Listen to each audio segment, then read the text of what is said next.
앉으시길 바랍니다. 오늘 종료주일입니다. 그리고 고난주간이 시작되는 거예요. 고난주간이 내일부터 시작되는 게 아니고 오늘부터 시작되는 거예요.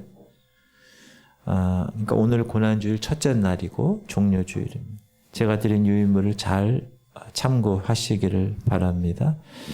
고난주간이 시작되는 오늘 종료주일은 교회의 중요한 절기입니다. 여러분 혹시 영화에서 그 로마 개선 행진 하는 거 보신 적 있죠? 영화에서. 기억나세요? 제가 한번 보여드릴게요. 불 좀 꺼주고, 네. 소리 좀 크게 해주세요.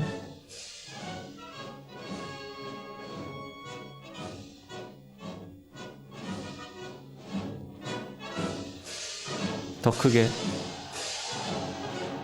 저렇게 이제 꽃추를 들고 환영하고 저렇게 백마를 타고 저렇게 개선 장군이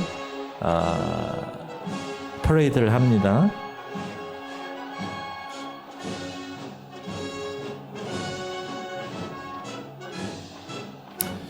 나팔을 불고 환호를 하고 굉장하죠. 저거는 영화 배너에 나오는 장면입니다. 빵빠레가 울리고 그리고 이제 저 개선 장군이 황제 앞에 와서 보고를 하는 거예요. 네, 지금 이 사람이 올라가서 저 뒤에 있는 장군을 소개하는 거예요. 네, 얼마나 장엄한지 그리고 얼마나 영광스러운지 그리고 얼마나 많은 사람들이 준비되었는지 그리고 엄청난 비용이 들어가는 이 개선 행진, 여러분 이거는 아무에게나 주어지지 않아요. 로마 원로원의 승인을 먼저 받아야 되고 5,000명 이상 죽인 대승을 거둔 장군에게만 주어지는 영광이에요. 그들은 로마 광장 그리고 신성한 길을 지나고 로마 신전까지 행진을 할 때 군중들이 뭐라 그래요? 큰 소리로 축하하고 승리를 외치고 온 도시는 꽃으로 장식되고 승리한 개성 장군은 4마리 백마가 이끄는 전차를 타고 빵빠레가 울리고 군악대의 노랫소리와 함께 정치인들과 또 전쟁에서 싸워서 전리품들 다 포로들 다 이어서 큰 행렬을 이룹니다. 너무 멋지죠. 그런데 오늘 본문에는 또 다른 한 분의 개선 행진이 나옵니다. 여러분 이 행진도 한번 보여드릴게요. 불 좀 꺼주시고 소리 좀 크게 해주세요.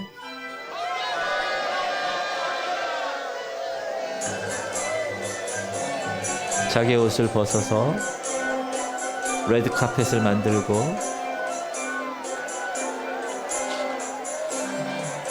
호산나 호산나 하면서 종려나무 가지 들고 핍박하는 바리새인과 제사장들과 함께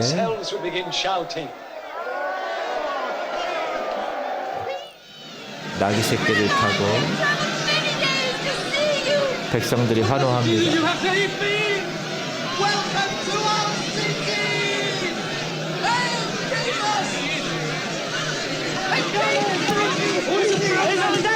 백성들에게는 예수님이 로마를 탄압에서부터 해방시키고 그래서 영광의 왕으로 오는 것을 지금 환영하고 있는 거예요. 제사장인데 선지자인데 당나귀 타고 간다는 거예요.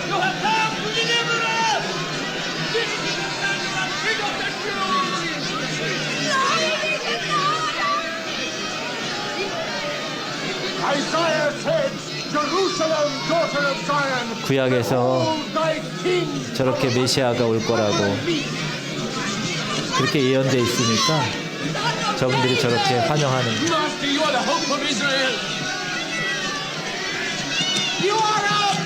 Christ and our Savior!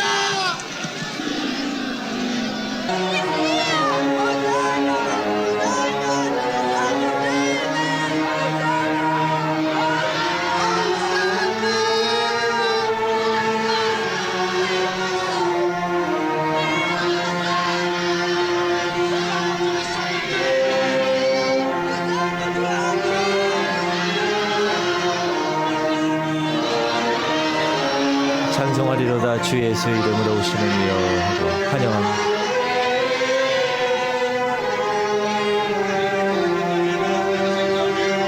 You see, we are not succeeding at all.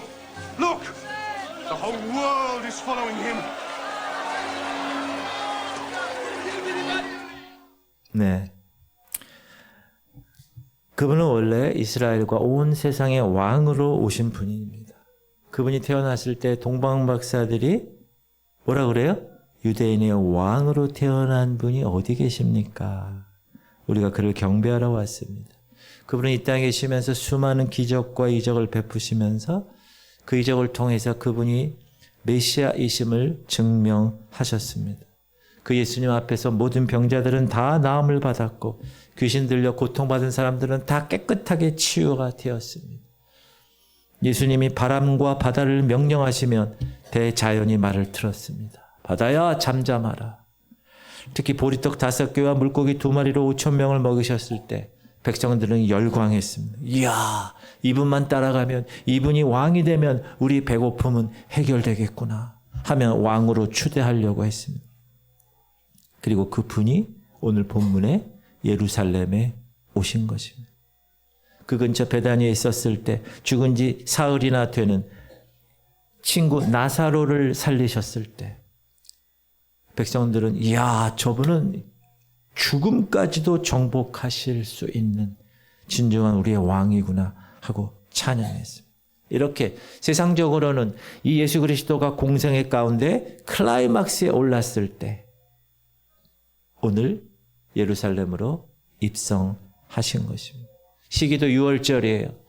절기를 지키기 위해서 각 유대인들이 다 예루살렘으로 모여온, 그래서 많은 사람들 앞에서 왕으로 선포될 절호의 기회, 바로 오늘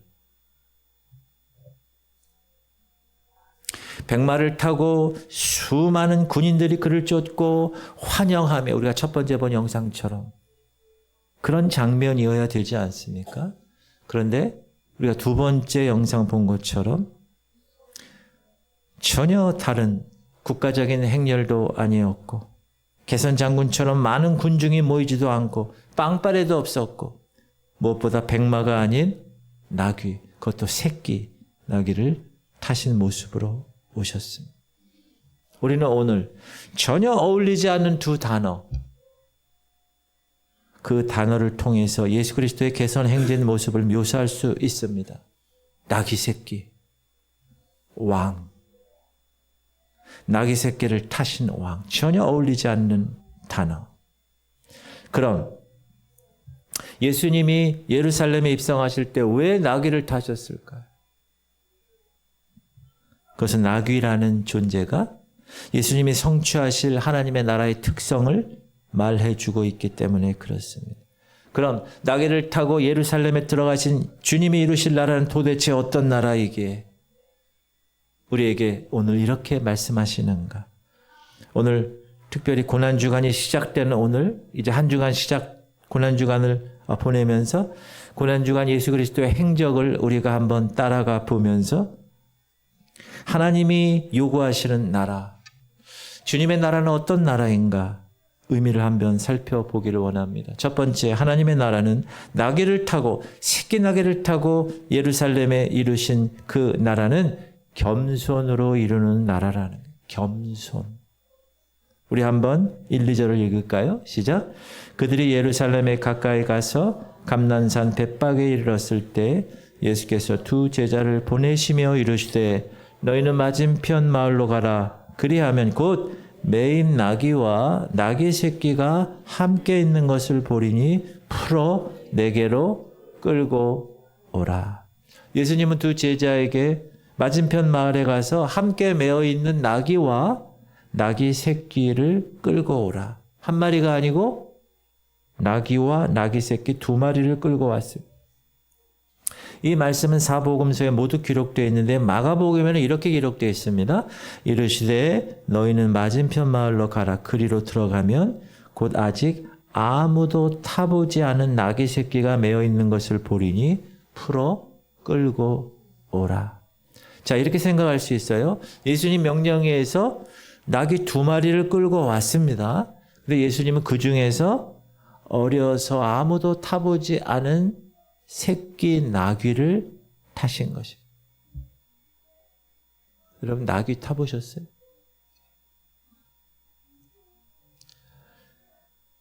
나귀는 레위기에서 말한 부정한 동물, 정한 동물 중에서 부정한 동물입니다. 굽이 갈라지지 않았고요. 되새김질하지 않았어요. 그래서 부정한 짐승에 속합니다. 우리나라는 보통 뭐라고 불러요? 당나귀라고 불러요. 당나귀. 당나라에서 왔나? 당나귀라고 불러요. 우리가 수요일에 레위기 정결법을 배우고 있어요. 그래서 나귀 고기는 유대인이 먹지 않는 부정한 짐승이에요. 그런데 왜 부정한 짐승임에도 불구하고 유대인 각 가정에서 이 나귀를 키웠을까요? 작은 몸집에도 많은 물건을 나르는 유용한 동물이에요. 그리고 거기가 건조하잖아요. 그 중동 지역이. 건조한 환경에 잘 적응하는 동물이에요. 대부분 사람들이 나귀를 집에서 기르고 있었습니다. 물건 나르는 용도로 쓰는데 오늘 본문의 나귀 새끼는 생후 1, 2년 정도 된, 그래서 안장조차 올려보지 못한 어린 새끼 나귀, 한 번도 타보지 못한. 여러분, 멋지고 비싼 캐딜락 카퍼레이드를 하셔도 부족할 예수님이 지금 1톤 포토 트럭을 타신 셈입니다. 그러면 나귀 타시는 왕, 우리가 어떤 의미로 받아들여야 될까요? 그 나귀 타시는 왕으로 무엇을 선포하기를 원하셨을까? 주님은 두 가지를 선포하기를 원하셨을까? 첫 번째는 그분이 이 세상의 왕임을, 그분이 이 세상의 메시아임을 선포하기 원하셨습니다. 우리 4절 5절 읽겠습니다. 시작. 이는 선지자를 통하여 하신 말씀을 이루려 하심이라. 일러스되, 그 선지자가 스가랴 선지자예요. 5절. 시온 딸에게 이르기를 네 왕이 내게 임하시니 그는 겸손하여 나귀 곧 멍에 매는 짐승의 새끼를 탔도다 하라 하연. 이 말씀은 스가랴 선지자가 예언한 거예요. 메시아에 대한 예언. 구원자 메시아, 그분이 오실 텐데 그분은 너무 겸손하셔서 나귀 새끼를 타실 거야. 이렇게 예언되어 있는 거예요. 그리고 예수님은 그 예언대로 예루살렘에 오셨고 나귀 새끼를 타셨어요. 예수님 말씀대로 왕, 세상의 왕으로 오신 것입니다. 둘째로 나귀를 타셨다는 것은 그 나라가 백마가 끄는 전차를 타고 칼로 정복하는 나라가 아니라는 것을 선포하신 거예요. 그러면 어떻게 주님의 나라가 성취된다는 거예요? 역설적이지만 그 나라는 겸손으로, 희생으로 이루어진 나라라는 것을 보여주는 것입니다. 그 나라는, 주님의 나라는 이 세상 사람들이 생각하는 방법으로 이루어지지 않아. 돈, 권력, 칼, 힘, 아니, 십자가 통해서, 죽음을 통해서, 겸손을 통해서 이루어지는 나라다. 그거를 알려주시기 위한 것입니다. 이처럼 주님의 나라는 나귀 새끼로 이루어지는 것이지 백마의 위엄으로 이루어지는 나라가 아니라는 거예요. 이처럼 주님의 나라는 십자가로 이루어지는 것이지 힘으로 이루어지지 않는 나라라는 것. 그런데 한국교회가 여기서 실수하고 있습니다. 우리는 힘으로, 능력으로 보여주려고 합니다. 교회 사이즈로 보여주려고 했습니다. 많은 성도의 숫자로 보여주려고 했습니다. 그러나 오늘 본문에서 나귀 새끼를 타고 온 메시아 그분의 하나님 나라는 겸손에서 능력이 나오는 나라라는 것을 말해주고 있습니다. 그러므로 사랑하는 성도님들, 우리가 하나님이 그렇게 궁극적으로 말씀하시는 주님의 나라에 들어가려면 겸손이 낮아짐을 통해서만 들어갈 수 있다는 거예요. 바라기는 우리 중에 아직 주님 백성 되지 못한 분이 있습니까? 겸손히 주님 앞에서 고백하시기 바랍니다. 어떤 고백이죠? 주님, 저는 죄인입니다. 그래서 저는 주님이 필요합니다. 주님께서는 이렇게 겸손히 주님을 찾는 사람들에게 그 나라를 선물로 주시는 거예요. 왜 그렇다고요? 주님의 나라는 겸손으로 이루는 나라이기 때문에, 주님의 나라는 낮아짐으로 이루는 나라이기 때문에. 그래서 이제 오늘부터 시작되는 고난 한 주간을 보내면서 여러분 삶 가운데 이 겸손함이 회복되실 수 있기를 주님의 이름으로 축복합니다. 두 번째, 주님의 나라는 순종으로 성취되는 나라입니다. 2절 3절 시작. 이르시되 너희는 맞은편 마을로 가라. 그리하면 곧 매인 나귀와 나귀 새끼가 함께 있는 것을 보리니 풀어 내게로 끌고 오라.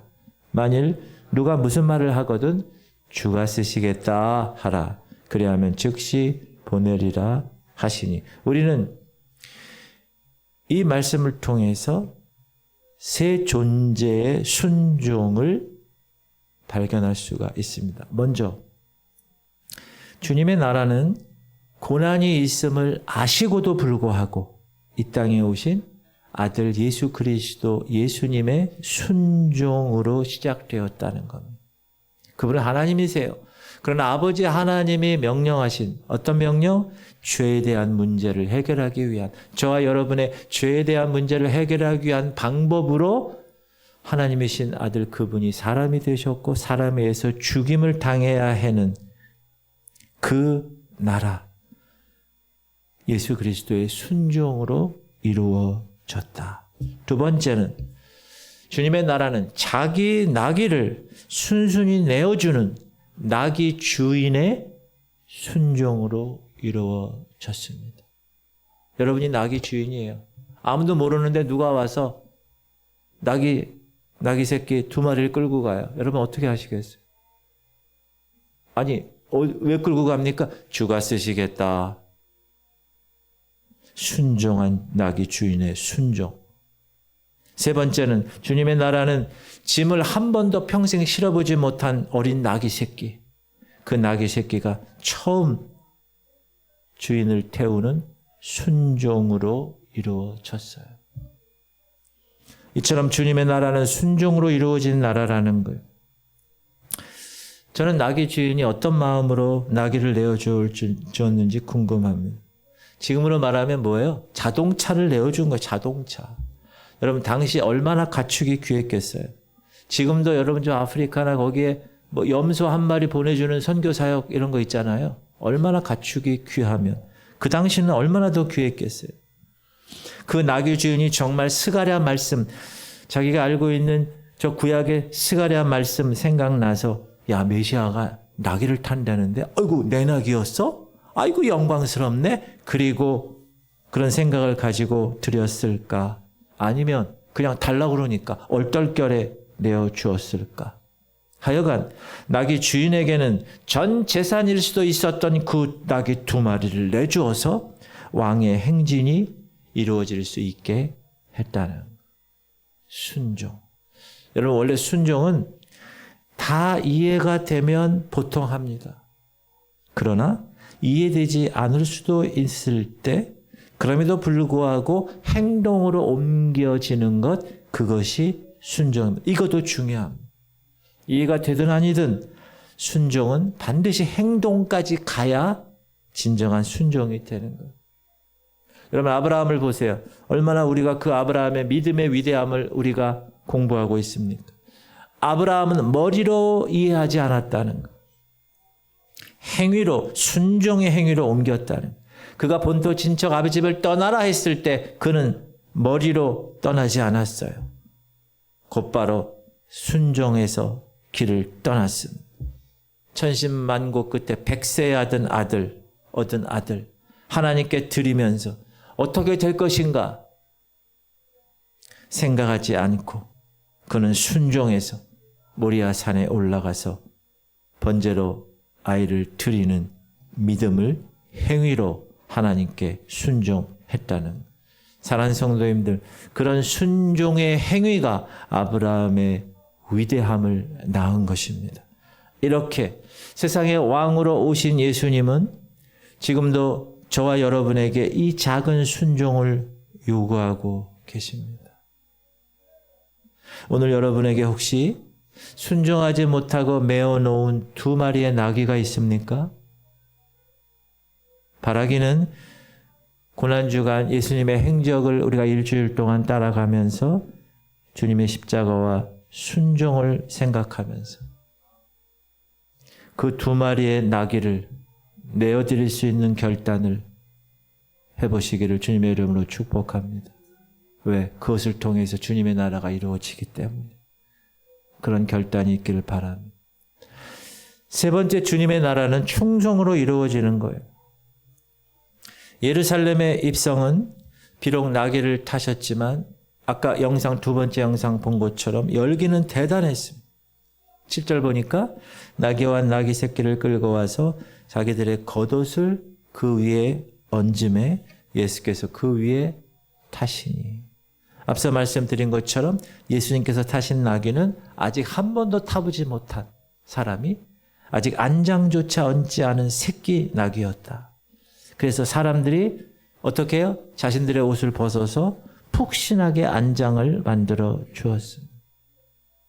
우리가 알다시피 당시 사람들에게 있어서 겉옷은 큰 재산이었어요.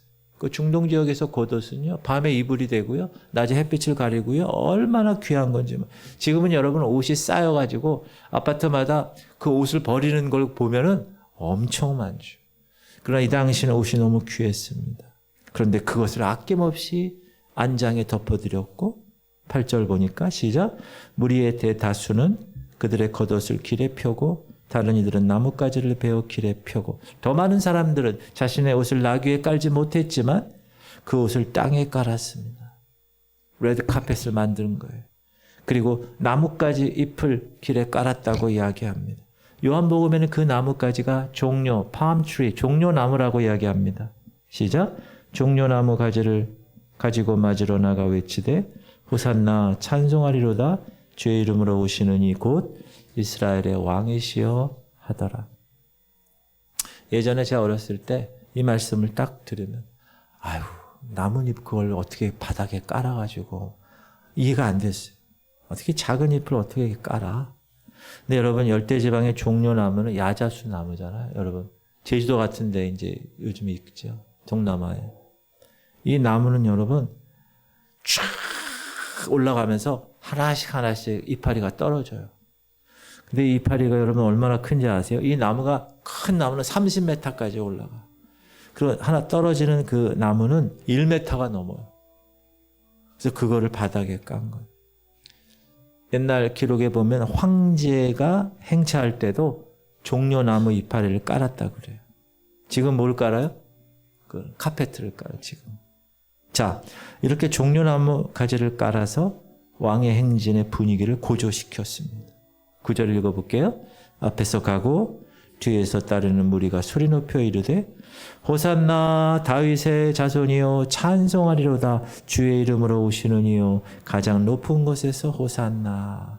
앞뒤에 선 사람들이 찬양을 했어요. 뭐라고 찬양했다고요? 호산나. 따라해 봅시다. 호산나. 호산나가 무슨 뜻인가요? 호산나. 호산나라는 뜻은 히브리 말로 구원, 하사, 간청, 안나 해서 호산나 이렇게 번역되는 단어예요. 말 그대로 구원을 간청하는 것. 구원해 주세요. 이렇게.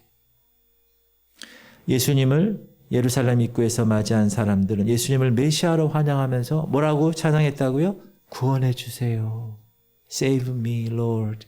저를 구원해 주세요. 우리의 왕으로 오셔서 고통받는 이스라엘 백성들을 구원해 주세요 하는 찬양으로 영광 돌렸던. 때마침 6월절이어서 많은 사람들이 모였고 많은 군중들의 열기가 매우 뜨거웠다. 그런데 말입니다. 대반전이 일어나죠. 일주일 후, 아니 단 5일 만에 군중들의 이 호산나 호산나 함성은 그를 십자가에 못 박으시오, 그를 십자가에 못 박으시오라는 원성으로 돌변합니다. 예수님이라는 저 친구가, 목수의 아들인 저 친구가 이 나라의 변혁된 기대와 필요를 채울 가능성이 없어지자 당시 그들은 권력자들과 함께 예수님으로부터 돌아선 것.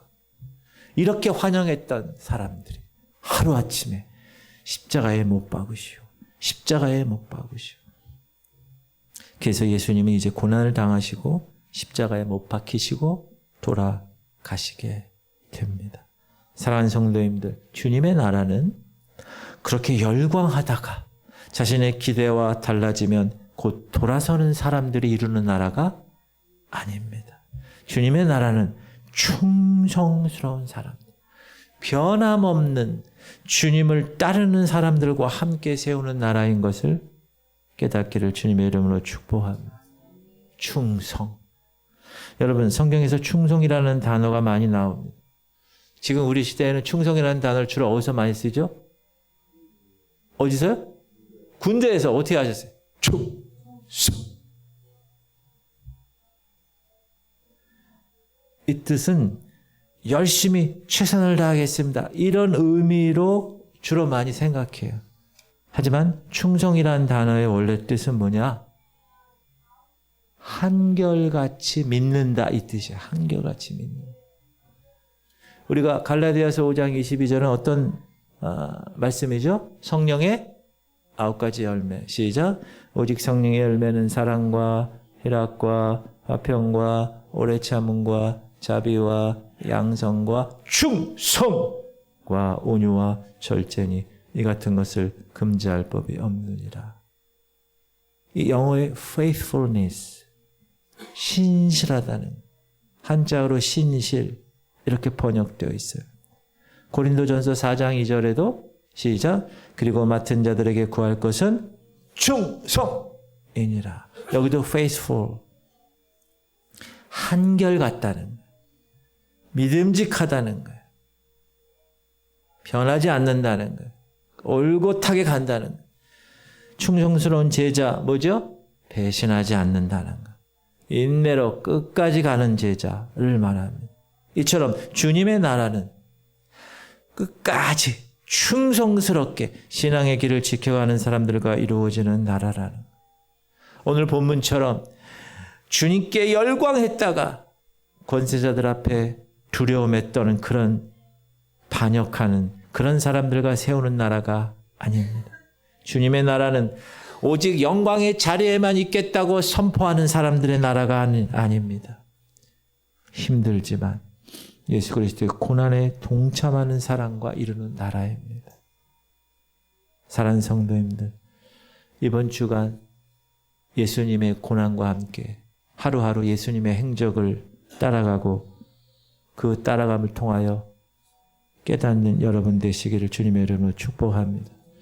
우리가 우리의 삶을 통해서 얼마나 많은 삶의 여정 속에 걱정, 근심, 두려움 이런 것들이 얼마나 많습니까? 어떤 것은 기대하고 신앙과 교회를 택했는데 채워지지 않는다고 실망하고 포기하고 있는 사람 있지 않습니까? 이제 신앙생활도 가정생활도 이제 아이고 지쳤어. 그렇게 허탄하게 앉아 계신 분 계십니까? 이번 고난 주간을 지내시면서 내 안에 충성된 신실함, 그 신실함을 회복하는 시간이 되시기를 주님의 이름으로 축복합니다. 오늘부터 시작되는 고난 주간, 예수 그리스도의 2000년 전의 고난의 행적을 말씀을 드리면 오늘이 종료주일이에요. 나귀 타고 예루살렘에 입성하셨어요. 그리고 예루살렘을 보면서 우셨어요. 예루살렘아, 예루살렘아. 내일 월요일은 권위의 날이에요. 성전에서 장사하는 무리들을 다 정결케 하고 다 상을 둘러 엎으시고 병자를 고치시고 베다니에 가서 거하시죠. 화요일 날은 어떤 날이에요? 논쟁의 날, 충돌의 날입니다. 성전에서 대제사장과 바리새인들과 함께 마지막으로 논쟁을 하시죠. 무화과를 저주하시고 주님 재림할 때 징조를 얘기하시고 세 가지 비유를 얘기하십니다. 수요일 날은 휴식의 날이에요. 가룟 유다가 모의하고 마리아가 옥합을 깨뜨려서 예수님 발을 씻기죠. 목요일 날은 준비의 날이에요. 유월절을 준비하고 성찬을 준비하고 베드로가 부인한다고 주님이 말씀하시고 그분 혼자 제자들의 발을 다 씻기시고 겟세마네에 올라가셔서 땀이 피가 되도록 중보기도 하시는 목요일 날. 금요일 날은 고통의 날입니다.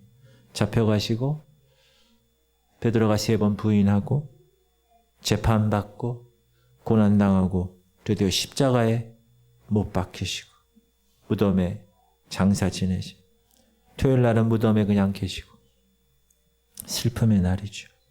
그러나 3일 만에 다음 주 부활하는 죽음에서 부활하시는 날입니다. 이렇게 주님의 행적을 묵상하면서 이번 2025년 고난주간을 각별히 보내시기를 주님의 이름으로 축복합니다. 고나기는 새벽 기도는 내일부터 5번 있어요. 모두 5시 20분까지. 저는 한 일찍 옵니다.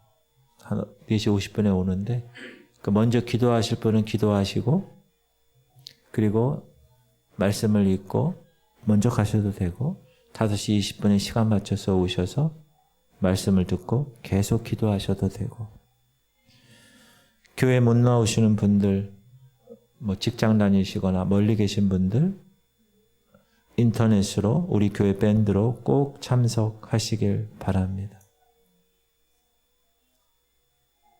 여러분이 하루에 시간을 정하셔서 그 시간은 내가 새벽 기도하는 시간이라고 생각하고 말씀을 읽고 예수님의 행적을 따라가면서 기도하면서 고난주간을 보내시고 밴드에 아멘이라고 꼭 답글을 쓰시기 바랍니다. 하나님이 보실 수 있게 하나님 앞에서 답글을 쓰시기를 바랍니다. 제가 자란 교회에서는 고난주간에 금식했습니다.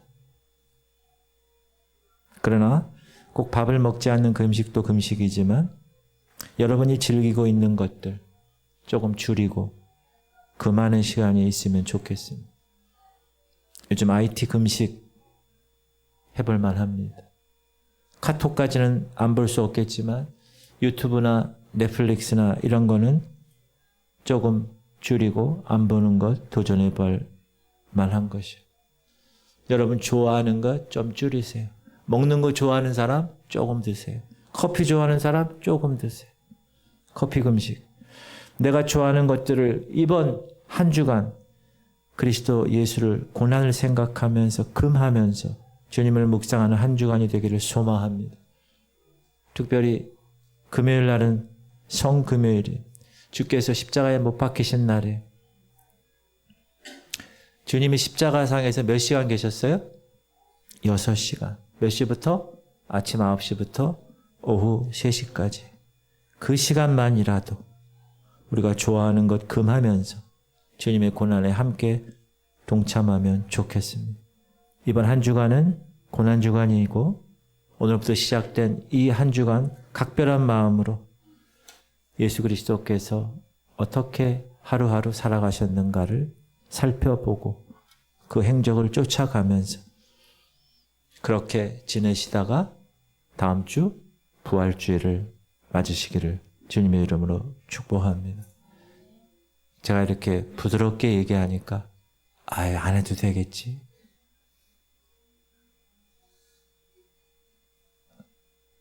따라합시다. 좋은 말 할 때 순종하겠습니다. 하셔야 돼요.